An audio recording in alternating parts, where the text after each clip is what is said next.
D'un côté, les campagnes pour donner son sang, comme d'ailleurs actuellement un petit peu partout en France, et puis de l'autre, des donneurs qui sont refusés. C'est le cas systématiquement des homosexuels depuis l'affaire du sang contaminé. Régulièrement, des associations dénoncent cette discrimination.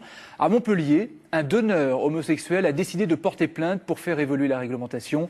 Témoignages et réactions avec Caroline Agulot et Guy Spissa. Alexandre Marcel vit avec son compagnon depuis près de 5 ans. Ses tests sérologiques sont négatifs, sa vie amoureuse est stable. Et pourtant, le jeune homme s'est vu refuser le droit de donner son sang. Je trouve ça complètement aberrant. C'est assez surréaliste ce que je suis en train de vivre à l'heure actuelle. Moi, je suis un citoyen comme tout le monde.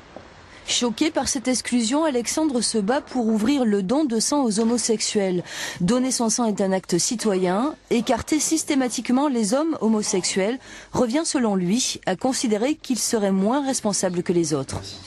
Avoir envie de donner son sang pour protéger la vie de quelqu'un ou lui permettre de continuer à vivre, ça me paraissait être un geste citoyen simple et honnête. Et le fait qu'on m'enlève ce droit-là, je tombe dans quelque chose que je ne supporte pas.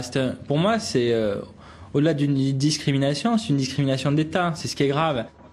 Du côté de l'établissement français du don du sang, on met en avant le principe de précaution. Les hommes homosexuels sont considérés comme population à risque. La pratique à risque de l'homosexualité masculine en France, d'après des rapports de l'INVS, et nous avons toute raison d'y croire, sont des pratiques qui nous ont fait prendre cette décision. Il y a discrimination et je pense que le code pénal le prévoit et je pense que l'établissement français du sang aura beaucoup de mal à prouver un motif légitime qui, à mon sens, n'a rien de scientifique, qui repose simplement sur des clichés, sur un fantasme qui date maintenant depuis plusieurs années, selon lequel les homosexuels seraient homosexuels égale sida. Depuis 1983, les hommes homosexuels sont exclus du don du sang. Par décret, au nom du principe de précaution, Roselyne Bachelot maintient cette mesure. Au tribunal, Alexandre Marcel entend bien démontrer qu'associer pratiques à risque et orientation sexuelle est abusif et discriminant.